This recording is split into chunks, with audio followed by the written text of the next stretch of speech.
नमस्कार, मैं हूं कुलभास्कर ओझा और हमारे प्लेटफॉर्म पर आज फिर चर्चा बाबा बागेश्वर की। विदेश से लौट आए हैं, गंदी बात और अच्छी बात का अंतर समझा रहे हैं। बता रहे हैं कि अच्छी बात जैसे ही शुरू होती है वैसे ही आलस मन में आ जाता है, और गंदी बात जैसे ही शुरू होती है बड़ा आनंद आता है। पढ़ने के लिए बोलो रामायण तो तुरंत नींद आ जाएगी, और गंदी बात करते रहो रात रात भर जगे रहोगे। तो क्या समझाना चाह रहे हैं? ये अच्छी बात और गंदी बात का जो मतलब समझा रहे हैं ये है क्या? क्या कह रहे हैं मूवीज से दूर रहो? क्या कह रहे हैं बुरी संगत से दूर रहो? क्या कह रहे हैं कि फिल्मों, सीरियल्स, जो भी अलग अलग तरह की चीज़ें हैं जो आपको कुसंगति में डालती हैं, उनसे दूर रहने की सलाह दे रहे हैं? और क्या समझाने की कोशिश कर रहे हैं? इसी पे करेंगे आज चर्चा न्यूज़ रूम में। हमारे साथ वक्ता हैं, वृंदावन कॉरिडोर की बात कर रही हैं, अब इस पे चर्चा करेंगे हम आगे चलकर। लेकिन फ़िलहाल बागेश्वर बाबा गंदी बात अच्छी बात समझाने में जुटे हैं। उद्देश्य उनका वही है कि अच्छी बातें समझाई जाएं, लेकिन गंदी बातों का जिक्र ज़रूर करते हैं। वो तरीका अच्छा है समझाने का। देखिए, उनका तरीका हमेशा से ही काफ़ी अनोखा रहा है। अंदाज़ बदला बदला रहता है। जब भी वो जो उनके युवा भक्त हैं या फिर जिन युवाओं से वो जुड़ते हैं, फेस टू फेस बात करते हैं, उन युवाओं पर काफ़ी फ़र्क पड़ता है क्योंकि उनकी फ़ैन फॉलोइंग बहुत ज़्यादा है और बाबा खुद उस युवा उम्र में हैं, तो जो युवा हैं वो उनसे ज़्यादा कनेक्ट कर पाते हैं। अब वो अच्छी बात और बुरी बात को किस संदर्भ में बाबा समझाने की कोशिश कर रहे हैं ये बाबा बागेश्वर ज़्यादा जानते हैं। लेकिन हाँ, ये साफ बात है कि बाबा बागेश्वर हमेशा अच्छी बातों की ही पहल करते हैं। अच्छी संस्कृति, भारतीय परंपरा, सनातन संस्कृति, सनातन सभ्यता, भारतीय लोग कैसे रहते हैं, यहाँ तक कि वो विदेशों में भी जाकर भारतीय संस्कृति, भारतीय परंपरा को सिखाकर आए हैं, बताकर आए हैं कि भाई अगर विदेशों में जिस तरह से एक दूसरे को लोग गले लगा लेते हैं, अगर भारत में इस तरह से लोग एक दूसरे को गले लगा लें तो अगले ही दिन तलाक हो जाएगा। तो वो समझाने का जो उनका तरीका है वो बहुत हटके होता है। हंसी ठिठोली भी करते हैं, ठटरी बांधने का काम भी करते हैं, जो युवाओं को ज़्यादा जल्दी समझ में आ जाता है। अब अच्छी और बुरी बात का जो संदर्भ बाबा ने पेश किया है, मुझे लगता है कि युवाओं को समझ में आया होगा। युवाओं को समझ में आया होगा। तो एक युवा है हमारे साथ, रूबी। बाबा समझा रहे थे कि भजन करने के लिए बोलो तो आदमी के मन में आलस आता है, भोजन करने के लिए बोलो तो आदमी खट से तैयार रहता है। ऐसे लोगों की ठठरी की बरी, मतलब भोजन नहीं करना, भजन करना है। इसके लिए एक सवाल मन में आया कि मान लीजिए बाबा बागेश्वर जैसे कितने संत हैं हमारे समाज में जो अध्यात्म की ओर आकर्षित होते हैं? बहुत कम होंगे। तो क्या उन विचारों को अपने अंदर लाना और उस तरह की ज़िंदगी जीना, आप यूथ हैं, इतना आसान होता है? और क्या पॉसिबल है डेली की लाइफ में सबको सब कुछ करते हुए इसको साथ मिलके चलना? मेरे अकॉर्डिंग तो बहुत ज़्यादा मुश्किल है। और जिस तरह से बाबा समझाते हैं वो इसीलिए भी लोगों को पसंद आता है क्योंकि वो लोगों से रिलेट करते हुए हमेशा बात करते हैं। अगर वो किसी महिला के लिए बात कर रहे होंगे तो वो उस अंदाज में बात करते हैं, वो युवा के लिए बात करते हैं तो वो उस अंदाज में बात करते हैं। तो और जिस पोजीशन पे वो हैं और उसके बाद भी अगर वो कनेक्ट कर पा रहे हैं लोगों से तो ये अपने आप में बहुत बड़ी बात है। पर जो आपने पूछा कि हमें कोशिश कर सकते हैं, हम लोग भी, हमें कोशिश करनी चाहिए और कर भी सकते हैं।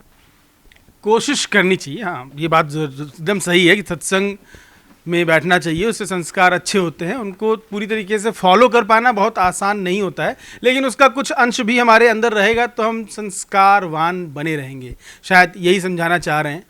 आपने तो बहुत लंबी लाइफ जी ली, भगवान के रोज हाथ पैर तो जोड़ते ही होंगे। क्या बाबा बागेश्वर जो समझाना चाह रहे हैं, आजकल का यूथ जो है गंदी बातों को छोड़ के अच्छी बातों की ओर आकर्षित हो जाएगा अपने आप? इतना आसान है?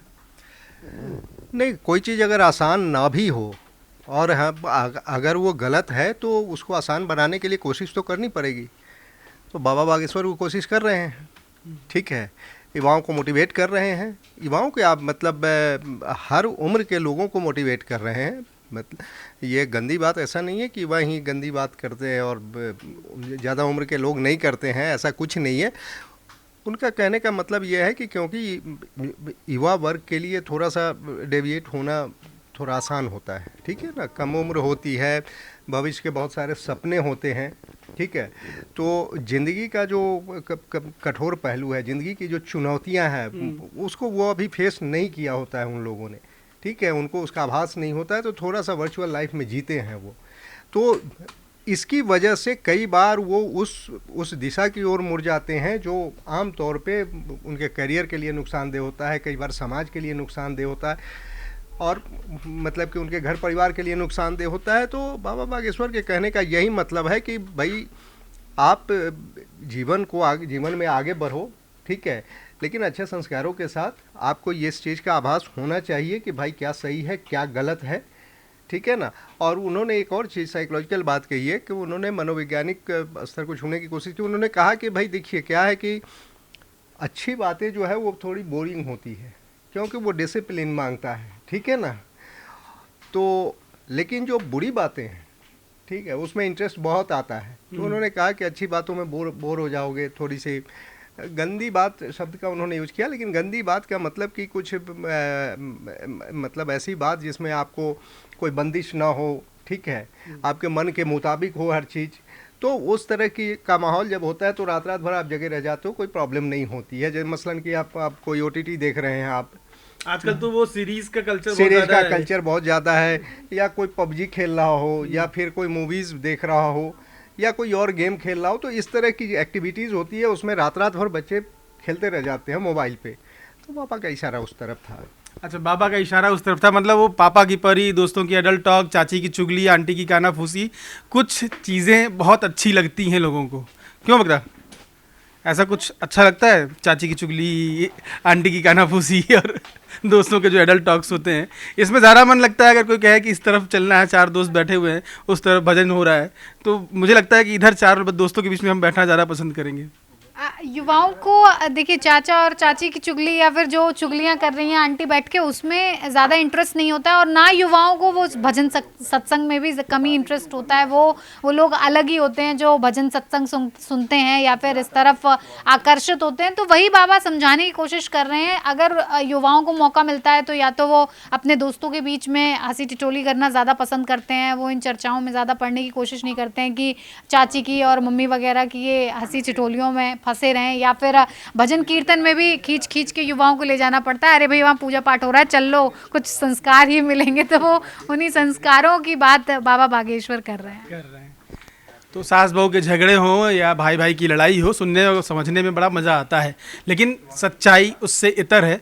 संस्कारों के लिए थोड़ा संयम चाहिए, और बाबा बागेश्वर अपने उपदेश में यही बात समझाने की कोशिश कर रहे थे, जो शायद समझ में आई होगी। आपको आई या नहीं आई, हमारी चर्चा के बाद कमेंट करके ज़रूर बताइए।